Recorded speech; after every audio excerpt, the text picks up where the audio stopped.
출애굽기 19장. 이스라엘 백성들이 이집트를 떠난 지 셋째 달 되는 바로 그날에 그들은 시내 광야에 도착했습니다. 이스라엘 백성들은 르비딤을 출발해서 시내 광야에 들어가 그곳 산앞 광야에 진을 쳤습니다. 그때 모세가 하나님께 올라갔습니다. 그러자 여호와께서는 산에서 모세를 부르시며 말씀하셨습니다. 너는 야곱의 집에게 말하고 이스라엘 자손들에게 말하여라. 내가 이집트 사람들에게 행한 일을 너희가 직접 보았고 독수리 날개에 얹어 나르듯 내가 너희를 내게로 데려온 것을 보았다. 그러니 이제 너희가 내게 온전히 순종하고 내 언약을 지키면 너희는 모든 민족들 가운데 특별한 내 보물이 될 것이다. 온 땅이 다 내 것이지만 너희는 내게 제사장 나라 거룩한 민족이 될 것이다. 너는 이 말을 이스라엘 백성들에게 전하여라. 모세가 돌아가 백성의 장로들을 불러놓고 여호와께서 그에게 말하라고 명령하신 모든 말씀을 그들 앞에 풀어놓았습니다. 백성들은 다 함께 응답하며 말했습니다. 여호와께서 말씀하신 대로 우리가 다 행하겠습니다. 모세는 그들의 대답을 여호와께 가져갔습니다. 여호와께서 모세에게 말씀하셨습니다. 보아라, 내가 빽빽한 구름 가운데서 내게 내려갈 것이다. 이는 이 백성이 내가 너와 말하는 것을 듣고 너를 영원히 믿게 하기 위한 것이다. 그러자 모세는 백성들이 한 말을 여호와께 전했습니다. 그리고 여호와께서 모세에게 말씀하셨습니다. 백성들에게 가서 오늘과 내일 그들을 거룩하게 하여라. 그들로 하여금 자기 옷을 세탁하게 하고 3일째 되는 날에 준비되게 하여라. 나 여호와가 그날의 모든 백성들이 보는 앞에서 시내 산으로 내려갈 것이다. 백성들 주위에 경계선을 만들고 말하여라. 너희는 산에 올라가거나 산자락이라도 건드리지 않도록 명심하라. 누구든 산을 건드리기만 해도 반드시 죽을 것이다. 그런 사람에게는 손도 대지 말 것이다. 그는 반드시 돌에 맞든지 화살에 맞을 것이니 사람이든 짐승이든 살지 못할 것이다. 나팔이 길게 울리면 그때에는 산에 올라가도 될 것이다. 모세는 산에서 내려가 백성들에게 이르러 그들을 거룩하게 했고 백성들은 자기 옷을 세탁했습니다. 그러고 나서 모세는 백성들에게 말했습니다. 셋째 날에는 준비가 다 돼 있어야 한다. 아내를 가까이 하지 말라. 3일째 되는 날 아침이 됐습니다. 천둥 번개가 치고 빽빽한 구름이 산 위를 덮은 가운데 우렁찬 나팔 소리가 울렸습니다. 그러자 진 안에 있던 사람들은 다 벌벌 떨었습니다. 그때 모세가 하나님을 만나기 위해 백성들을 진 밖으로 이끌고 나왔습니다. 그들은 산자락 앞에 섰습니다. 시내산은 온통 연기로 뒤덮여 있었습니다. 이는 여호와께서 불로 시내산 위에 내려오셨기 때문입니다.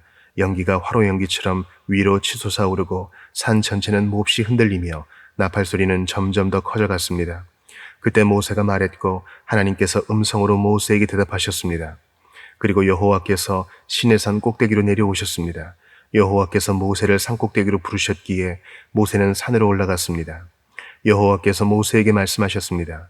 너는 내려가서 백성들에게 경고하여라. 그렇지 않으면 그들이 여호와를 보려고 몰려들다가 많이 죽을지 모른다. 여호와를 가까이 하는 제사장들도 스스로 거룩하게 해야 한다. 그렇지 않으면 여호와께서 그들을 향해 진노하실 것이다. 모세는 여호와께 말했습니다. 주께서 직접 저희에게 산 둘레의 경계를 지어 거룩하게 구별하라고 경고하셨기 때문에 백성들이 시내 산에 올라오는 일은 없을 것입니다. 여호와께서 대답하셨습니다. 내려가서 아론을 데리고 올라오라.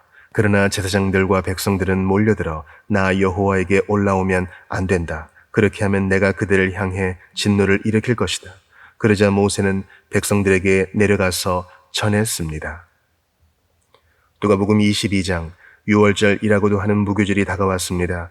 대제사장들과 율법학자들은 예수를 없앨 방법을 모색하고 있었습니다. 그들은 백성들을 두려워했기 때문입니다. 사탄이 그 12 중 하나인 가룟이라는 유다에게 들어갔습니다. 유다는 대제사장들과 성전 경비대장들에게 가서 어떻게 예수를 그들에게 넘겨줄지를 의논했습니다. 그들은 기뻐하면서 유다에게 돈을 주기로 약속했습니다. 유다도 이에 동의하고 무리가 없을 때 예수를 그들에게 넘겨주려고 기회를 엿보고 있었습니다. 유월절 양을 희생 제물로 잡는 무교절이 됐습니다. 예수께서는 베드로와 요한을 보내며 말씀하셨습니다. 가서 우리가 유월절 음식을 함께 먹을 수 있도록 준비하라. 그들이 물었습니다. 저희가 어디에서 준비하면 좋겠습니까? 예수께서 대답하셨습니다. 성 안으로 들어가면 물동이를 메고 가는 사람을 만나게 될 것이다. 그가 들어가는 집으로 따라 들어가 그 집주인에게 선생님께서 내 제자들과 함께 유월절 음식을 먹을 방이 어디냐고 물으셨습니다. 라고 말하라. 그러면 그가 잘 정돈된 큰 다락방을 보여줄 것이다. 그곳에서 준비하라. 그들이 가서 보니 예수께서 말씀하신 그대로였습니다. 그래서 그들은 유월절 음식을 준비했습니다. 시간이 되자 예수께서는 사도들과 함께 상에 기대어 앉으셨습니다. 그러고는 그들에게 말씀하셨습니다. 내가 고난받기 전에 너희와 함께 유월절 음식 먹기를 간절히 원했다. 내가 너희에게 말한다. 유월절이 하나님 나라에서 온전히 이루어질 때까지 내가 다시는 그것을 먹지 않을 것이다. 그리고 예수께서는 잔을 들고 감사 기도를 드린 후 말씀하셨습니다. 이 잔을 받아 너희가 서로 나눠 마시라. 하나님 나라가 올 때까지 내가 포도 열매에서 난 것을 마시지 않을 것이다. 그리고 예수께서 빵을 들고 감사 기도를 드린 후 떼어 제자들에게 주면서 말씀하셨습니다. 이것은 내가 너희를 위해 주는 내 몸이다. 이것을 행해 나를 기념하라. 빵을 드신 후 예수께서 마찬가지로 잔을 들고 말씀하셨습니다. 이 잔은 너희를 위해 흘리는 내 피로 세우는 새 언약이다. 그러나 보라, 나를 배반할 자의 손이 지금 나와 함께 상위에 있다. 인자는 정해진 대로 갈 것이지만 그를 배반하는 자에게는 화가 있을 것이다. 그들은 자기들 중 누가 이런 일을 하겠는가 하고 서로 묻기 시작했습니다. 제자들 사이에서 누구를 가장 높은 사람으로 볼 것인지를 놓고 다툼이 벌어졌습니다. 예수께서 그들에게 말씀하셨습니다. 이방 사람의 왕들은 자기 백성들을 다스리며 권세 부리는 자들은 자칭 백성들의 은인이라고 한다. 그러나 너희가 그래서는 안 된다. 오히려 너희 중 가장 큰 사람은 가장 어린 사람과 같이 돼야 하고 다스리는 사람은 섬기는 사람과 같이 돼야 한다. 누가 더 높은 사람이냐? 밥상 앞에 앉아있는 사람이냐? 그를 시중드는 사람이냐? 밥상 앞에 앉아있는 사람이 더 높지 않느냐? 그러나 나는 섬기는 사람으로 너희 가운데 있다. 너희는 내가 시련을 겪는 동안 나와 함께한 사람들이다. 그러니 내 아버지께서 내게 나라를 맡겨주신 것처럼 나도 너희에게 나라를 맡긴다. 너희는 내 나라 안에 들어와 내 밥상에 앉아 먹고 마시며 보좌에 앉아 이스라엘의 12지파를 심판하게 될 것이다. 시몬아, 시몬아, 보아라, 사탄이 너희를 밀처럼 체질하겠다고 요구했다. 그러나 나는 내가 믿음을 잃지 않도록 너를 위해 기도했다. 내가 돌이키고 나면 내 형제들을 굳세게 하여라. 베드로가 대답했습니다. 주여, 저는 주와 함께라면 감옥이든 죽음이든 각오가 돼 있습니다. 그러나 예수께서 대답하셨습니다. 베드로야, 내가 내게 말한다. 오늘 닭이 울기 전에 내가 3번 나를 모른다고 할 것이다. 그리고 예수께서 제자들에게 말씀하셨습니다. 지갑이나 가방이나 신발도 없이 내가 너희를 보냈을 때 너희에게 부족한 것이 있었느냐? 그들이 대답했습니다. 전혀 없었습니다. 예수께서 그들에게 말씀하셨습니다. 그러나 지금은 지갑이 있으면 그것을 지니고 가방도 챙겨라. 그리고 만약 칼이 없으면 옷을 팔아서라도 하나를 사라. 내가 너희에게 말한다. 그는 부업자들과 한패로 여겨졌다라고 기록된 말씀이 마땅히 내게 이루어져야 한다. 과연 나에 대해 기록된 말씀이 이제 이루어지고 있다. 제자들이 말했습니다. 주여 보십시오. 여기 칼 2자루가 있습니다. 예수께서 대답하셨습니다. 그것으로 충분하다. 예수께서 예루살렘 밖으로 나가 여느 때처럼 올리브산으로 가시자 제자들도 따라갔습니다. 그곳에 도착하자 예수께서 그들에게 말씀하셨습니다. 너희가 시험에 빠지지 않도록 기도하라.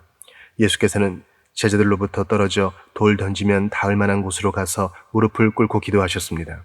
아버지여, 만일 아버지의 뜻이면 내게서 이 잔을 거두어 주십시오. 그러나 내 뜻대로 하지 마시고 아버지의 뜻대로 되게 하십시오. 그때 하늘로부터 천사가 나타나 예수께 힘을 북돋아 드렸습니다. 예수께서는 고뇌 속에서 더욱 간절하게 기도하셨습니다. 그러자 땀이 핏방울같이 돼 땅 위에 떨어졌습니다. 예수께서 기도를 마치고 일어나 제자들에게 가보시니 그들은 슬픔에 지쳐 잠들어 있었습니다. 예수께서 그들에게 말씀하셨습니다. 왜 자고 있느냐? 일어나 시험에 들지 않도록 기도하라. 예수께서 아직 말씀하고 계실 때 한 무리의 사람들이 나타났습니다. 12 제자 중 하나이며 유다라 불리는 사람이 그들을 이끌고 온 것입니다. 그가 예수께 가까이 다가와 입을 맞추었습니다. 그러자 예수께서 그에게 물으셨습니다. 유다야, 내가 입맞춤으로 인자를 배반하려느냐? 예수 곁에 있던 제자들이 돼가는 일을 보고 예수께 주여, 우리가 칼로 칠까요? 라고 물었습니다. 그러고는 그 중 하나가 대제사장의 종의 오른쪽 귀를 잘라버렸습니다.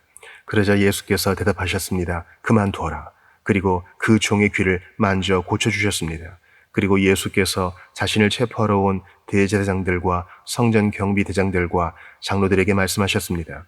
너희가 강도를 잡듯이 칼과 몽둥이를 들고 나왔느냐? 내가 날마다 성전에서 너희와 함께 있었으나 너희는 내게 손도 대지 않았다. 그러나 지금은 너희 때요 어둠이 기세를 부릴 때다. 그들은 예수를 잡아 끌고 대제사장의 집으로 데려갔습니다. 그러나 베드로는 멀찌감치 떨어져 뒤따라갔습니다. 사람들이 마당 가운데 불을 지피고 함께 앉아 있는데 베드로도 그들 곁에 앉았습니다. 베드로가 불을 쬐고 앉아 있는 것을 본 한 하녀가 그를 빤히 노려보면서 말했습니다. 이 사람도 예수와 함께 있었습니다. 그러나 베드로는 부인하며 말했습니다. 여자여, 나는 그를 모르오. 조금 있으려니까 다른 어떤 사람이 베드로를 보고 말했습니다. 당신도 그들 중 하나였지? 베드로가 말했습니다. 이 사람아, 난 아니란 말이요. 1시간쯤 지나 또 다른 사람이 이 사람이 갈릴리 사람인 것을 보니 그와 함께 있었던 게 틀림없다며 장담했습니다. 그러나 베드로가 말했습니다. 이 사람아, 나는 당신이 대체 무슨 말을 하는지 모르겠소. 바로 그때 베드로의 말이 채 끝나기도 전에 닭이 울었습니다. 주께서 돌아서서 베드로를 쳐다보셨습니다. 그러자 베드로는 오늘 닭이 울기 전에 내가 3번 나를 부인할 것이다 하신 주의 말씀이 기억났습니다. 베드로는 밖으로 나가 한없이 울었습니다. 예수를 지키는 사람들이 예수를 조롱하고 때리기 시작했습니다. 그들은 예수의 눈을 가리고 물었습니다. 누가 때리는지 알아맞혀 보아라. 사람들은 온갖 말로 예수께 모욕을 해댔습니다. 날이 밝자 백성들의 장로들 곧 대제사장들과 율법학자들이 공회를 소집했고 예수께서 그들 앞에 끌려가셨습니다. 그들이 말했습니다. 내가 그리스도라면 그렇다고 우리에게 말해보아라. 예수께서 대답하셨습니다. 내가 너희에게 말해도 너희는 믿지 않을 것이다. 또 내가 너희에게 물어보아도 너희는 대답하지 않을 것이다. 그러나 이제부터는 인자가 전능하신 하나님의 오른편에 앉게 될 것이다. 그러자 그들이 모두 물었습니다. 그러면 내가 하나님의 아들이란 말이냐? 예수께서 대답하셨습니다. 내가 그라고 너희가 말하고 있다. 그러자 그들이 말했습니다. 더 이상 무슨 증언이 필요하겠소? 우리가 직접 이 사람의 입에서 나오는 말을 들었으니 말이요. 욥기 37장. 이러니 내 마음도 떨리고 펄쩍펄쩍 뛰는 것입니다. 잘 들어보십시오. 천둥 같은 그분의 음성, 그 입에서 나오는 우레 같은 소리를 말입니다. 그 소리를 모든 하늘 아래 펼치시고 번개를 땅끝까지 보내십니다. 그런 뒤에 천둥과 같은 위험 있는 음성이 울려 퍼지고 그분의 위험 있는 목소리가 우렁차게 울려 퍼집니다. 하나님께서는 놀라운 음성을 울리시며 우리가 이해하지 못하는 엄청난 일들을 하십니다. 그분은 눈에게 땅에 떨어지라 명하시고 비에게도 억수로 쏟아지라고 명하십니다. 그분은 모든 사람의 손을 봉해 사람이 그분이 하시는 일을 알게 하십니다. 그러면 짐승들이 굴에 들어가 그 자리에 그대로 있게 됩니다. 남쪽에서는 태풍이 나오고 북쪽에서는 한기가 나옵니다. 하나님의 입김에 서리가 내리고 넓디 넓은 물이 얼어붙습니다. 또 두터운 구름을 물로 적시시고 번개 구름을 널리 퍼뜨리시니 구름은 그분의 계획대로 운행되는 것으로 땅의 온 지상에서 그분이 명령하시는 대로 수행합니다. 그분이 징벌을 내릴 때나 혹은 땅을 위해서나 혹은 은총을 베푸실 때도 비를 내리십니다. 오 욥이여, 이 말을 들어보십시오. 가만히 서서 하나님의 기이한 일들을 생각해 보십시오. 하나님께서 언제 구름을 움직이고 그 번개 빛을 내시는지 압니까?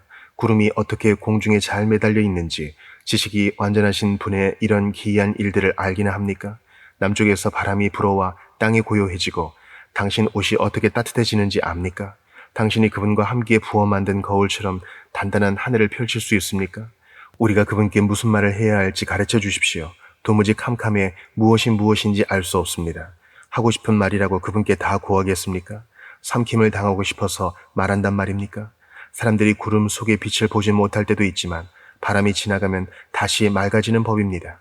북방에서 금빛 빛이 나오고 하나님께는 두려운 위험이 있습니다.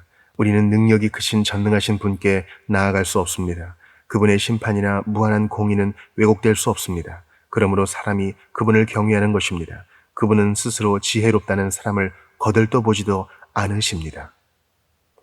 고린도후서 7장. 그러므로 사랑하는 여러분, 우리가 이 약속을 가지고 있으니 하나님을 두려워함으로 온전히 거룩함을 이루면서 육과 영의 모든 더러움에서 떠나 우리 자신을 깨끗하게 합시다. 여러분은 우리를 받아주십시오. 우리는 아무에게도 부당한 일을 하지 않았습니다.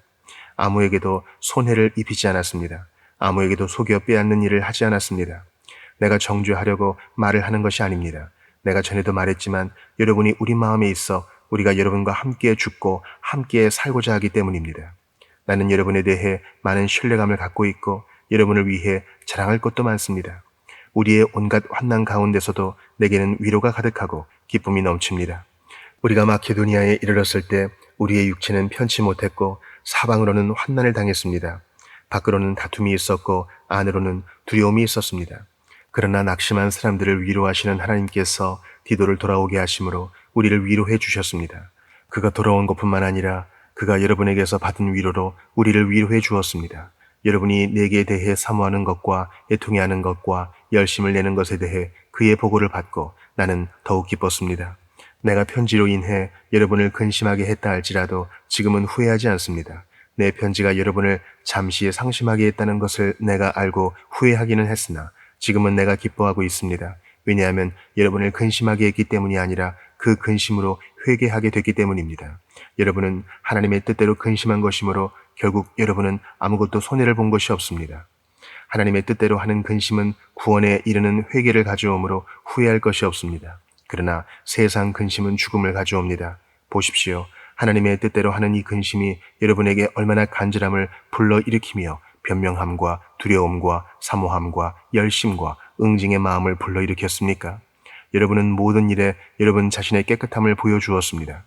그러므로 내가 여러분에게 편지를 쓴 이유는 불의를 행한 사람이나 불의를 당한 사람을 위한 것이 아니라 우리에 대한 여러분의 간절함이 하나님 앞에서 여러분에게 밝히 드러나게 하려는 것입니다.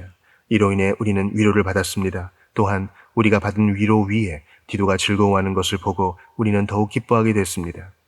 그는 여러분 모두로 인해 심령의 새로운 힘을 얻었습니다. 내가 여러분에 대해 디도에게 무슨 자랑하는 것이 있다 할지라도 나는 부끄럽지 않습니다. 우리가 여러분에게 말한 모든 것이 사실이었던 것처럼 우리가 디도에게 한 자랑도 사실이기 때문입니다.